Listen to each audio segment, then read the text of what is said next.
Assalamualaikum warahmatullahi wabarakatuh. Kami dari kelompok 2 akan menjelaskan tentang model bisnis dan konsep e-commerce. model dan konsep bisnis e-commerce. Yang pertama ada e-commerce business model, yaitu seperangkat kegiatan yang direncanakan atau yang dirancang untuk menghasilkan keuntungan di pasar. Bisnis e-commerce model ini bertujuan untuk menggunakan dan meningkatkan kualitas unik dari internet, web, atau internet platform seluler. Lalu ada 8 elemen kunci dari model bisnis e-commerce. Yang pertama ada proposisi nilai, yang kedua ada model pendapatan, yang ketiga ada peluang pasar, yang keempat ada lingkungan kompetitif, yang kelima ada keunggulan kompetitif, yang keenam ada strategi pasar, yang ketujuh pengembangan organisasi, dan yang terakhir tim manajemen.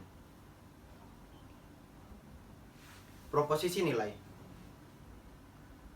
Proposisi nilai yang bisa dikatakan sukses yaitu meliputi yang pertama adalah personalisasi atau kostumisasi, yang kedua ada pengurangan biaya pencarian produk, yang ketiga pengurangan biaya untuk menentukan harga, dan yang keempat fasilitas transaksi dengan mengelola pengiriman produk.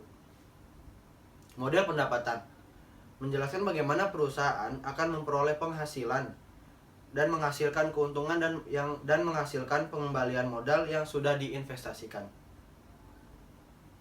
Yang ketiga ada peluang pasar, yaitu mengacu ke sebuah perusahaan yang dimaksudkan yaitu adalah market space, tempat yang sangat potensial untuk pemasaran, dan potensinya keseluruhan dari peluang finansial yang tersedia untuk perusahaan dalam market space tersebut. Market space adalah wilayah yang potensial mempunyai nilai komersial di mana sebuah perusahaan dimaksud beroperasi. Yang keempat ada lingkungan yang kompetitif, mengacu kepada perusahaan lain yang menjual produk serupa dan beroperasi di market space yang sama.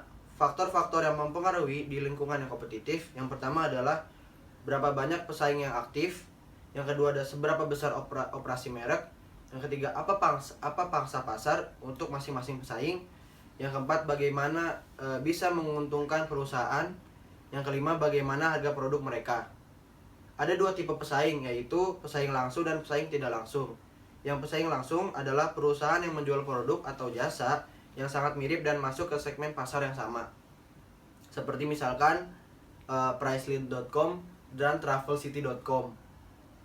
Yang kedua ada pesaing tidak langsung, adalah perusahaan yang mungkin dalam industri mereka yang berbeda namun masih bersaing secara tidak langsung karena produk mereka bisa menggantikan satu sama lain, seperti halnya CNN.com dan ESPN.com.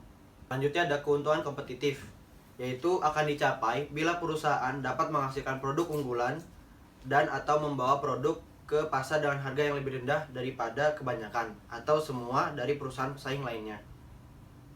Selanjutnya ada strategi pasar, di mana sebuah rencana yang merinci bagaimana sebuah perusahaan bermaksud untuk memasuki pasar baru dan menarik pelanggan.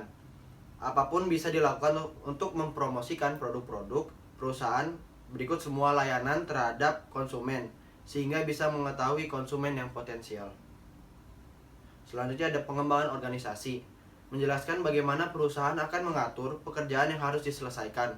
Singkatnya, semua perusahaan yang baru khususnya akan membutuhkan organisasi untuk mengembangkan bisnis mereka secara efisien dengan rencana dan strategi yang harus dilakukan. Yang selanjutnya ada manajemen tim. Tim manajemen yang kuat mampu memberikan kredibilitas terhadap investor luar secara langsung, mengetahui pasar khusus dengan segera, dan berpengalaman dalam mengimplementasikan rencana bisnis. Meningkatkan modal. Meningkatkan modal adalah salah satu fungsi terpenting bagi pendiri bisnis pemula dan tim manajemennya. Salah satu jenis modal adalah dalam bentuk uang sebagai modal awal untuk persiapan memulai usaha, modal operasional atau kerja untuk menjalankan usaha dalam bentuk alokasi rutin maupun insidental dan berkala, serta modal yang dibutuhkan untuk mengembangkan usaha ketika usaha sudah berjalan lancar. Mengkategorikan model bisnis e-commerce. Ada banyak model bisnis e-commerce dan banyak lagi yang ditemukan setiap hari. Namun mengkategorikan model bisnis sesuai dengan berbagai sektor e-commerce yang utama, yaitu ada B2C dan B2B, di mana mereka digunakan. Model bisnis utama ke konsumen atau B2C, yaitu kegiatan e-bisnis dalam pelayanan secara langsung kepada konsumen melalui barang atau jasa. Macam-macamnya yaitu e-tailer, penyedia komunitas, penyedia konten, portal atau pintu gerbang, pialang transaksi, pencipta pasar, dan yang terakhir yaitu penyedia layanan. Selanjutnya yaitu e-tailer. E-tailer itu toko retail online. Proporsi nilainya itu menyediakan belanja murah yang setiap harinya dengan nyaman menawarkan pilihan dan pilihan konsumen yang besar. Selanjutnya ada penyedia komunitas, yaitu situs yang menciptakan lingkungan online digital di mana orang-orang dengan internet dengan minat yang sama dapat bertransaksi. Selanjutnya ada penyedia konten, yaitu mendistribusikan konten informasi seperti video digital, musik, foto, teks, dan karya seni melalui web. Selanjutnya ada portal atau pintu gerbang. Portal adalah gateway ke web, yaitu mencakup mesin pencari seperti Google dan Bing, meski hanya sedikit yang membuat situs ini menjadi homepage mereka. Selanjutnya ada pialang transaksi. Broker transaksi atau pialang transaksi yaitu situs yang memproses transaksi untuk konsumen, yang biasanya ditangani secara langsung melalui telepon atau melalui pos. Selanjutnya ada pencipta pasar, yaitu membangun lingkungan digital tempat pembeli dan penjual dapat bertemu, menampilkan produk, mencari produk, dan menetapkan harga. Selanjutnya yang terakhir yaitu ada penyedia layanan, yaitu menawarkan layanan secara online melalui aplikasi web, berbagai foto, dan situs online untuk backup data dan penyimpanan semuanya menggunakan model bisnis penyedia layanan. Selanjutnya untuk model bisnis utama bisnis ke bisnis, yaitu atau B2B. E-commerce business to business adalah transaksi-transaksi antara bisnis yang dilakukan secara elektronik melalui internet, extranet, internet, atau jaringan privat. Macam-macamnya yaitu e-distributor, e-procurement, bertukar, konsorsium industri, private industrial networks. Yang pertama itu ada e-distributor. Perusahaan yang memasok produk dan layanan langsung ke bisnis individu adalah e-distributor. Selanjutnya ada e-procurement. Perusahaan tunggal menciptakan pasar digital di mana penjual dan pembeli bertransaksi untuk pemasukan tidak langsung. Selanjutnya ada exchange atau pertukaran, yaitu pasar elektronik digital independen tempat ratusan pemasok bertemu dengan sejumlah kecil pembeli komersial yang sangat besar. Selanjutnya ada konsorsium industri, yaitu pasar vertikal yang dimiliki industri yang melayani industri tertentu seperti industri mobil, ruang angkasa, kimia, bunga, atau penerbangan. Yang terakhir yaitu jaringan industri swasta. Jaringan industri swasta disebut sebagai pertukaran perdagangan pribadi, yaitu jaringan digital yang dirancang untuk mengkoordinasikan arus komunikasi antara perusahaan yang bergerak dalam bisnis bersama. Ada e-commerce enabler. Apa sih e-commerce enabler itu? Yaitu perusahaan yang menyediakan pelayanan untuk membantu dari A sampai Z, seperti manajemen official online store, terus produk listing dan kontrol harga, ada reporting, paid ads, banyak lagi, sehingga banyak perusahaan atau online shop yang menggunakan bantuan mereka. Selanjutnya itu ada bagaimana sih e-commerce merubah bisnis melalui strategi, struktur, dan proses. Awalnya itu bermula dari internet, karena semuanya itu tersedia di internet, seperti harga produk, dan kita juga dapat mengidentifikasikan persaingan melalui internet.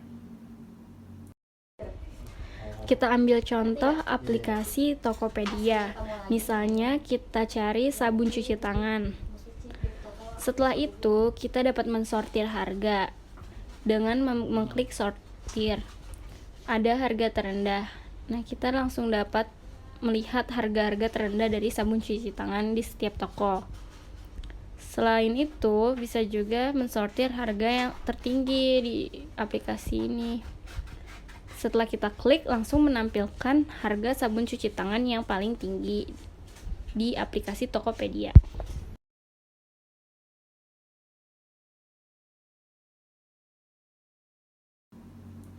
Yang pertama itu ada industri struktural.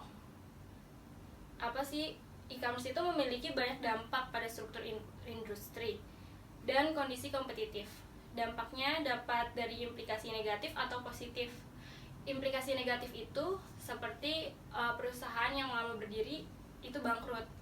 Nah, karena ada perusahaan yang bangkrut, ada juga yang perusahaan baru yang muncul. Perusahaan yang bangkrut itu seperti Nokia, dan yang baru berdiri gara-gara itu tuh ada namanya Realme, perusahaan yang mulai naik. Struktur industri itu ditandai oleh 5 kekuatan. Yang pertama itu persaingan di antara pesaing yang ada. Yang kedua, ancaman produk pengganti. Yang ketiga itu hambatan masuk ke industri. Yang keempat itu ada daya tawar pemasok, dan yang terakhir itu ada daya tawar pembeli. Industry value chains, yaitu rantai nilai, adalah serangkaian kegiatan yang dilakukan di industri atau di perusahaan yang mengubah input mentah menjadi produk dan layanan akhir.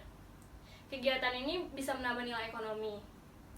Ada 6 pemain generik dalam rantai nilai industri, yaitu ada pemasok, ada produsen, pengangkut, distributor, pengecer, dan pembelinya atau pelanggan.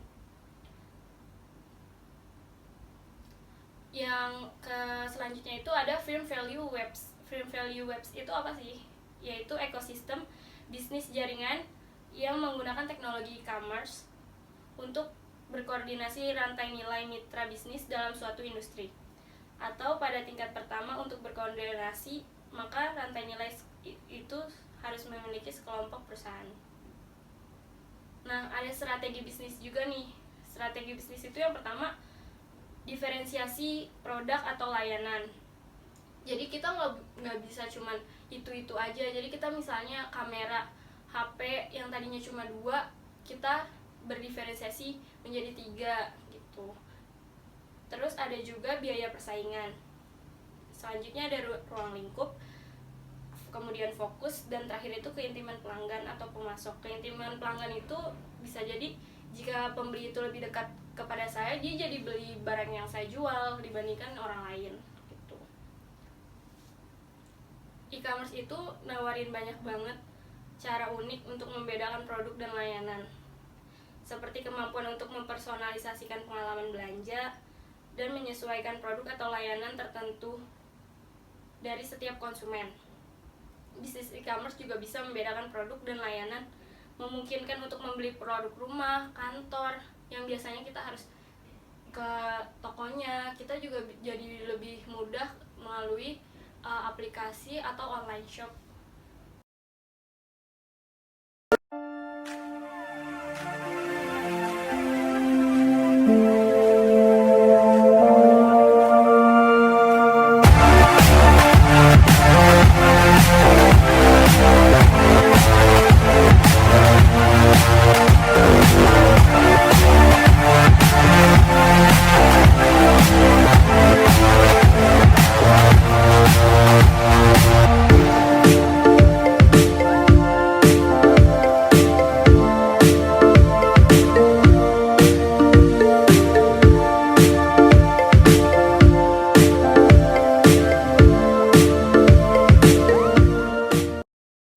Terima kasih telah menonton. Thank you. Xie xie. Arigato.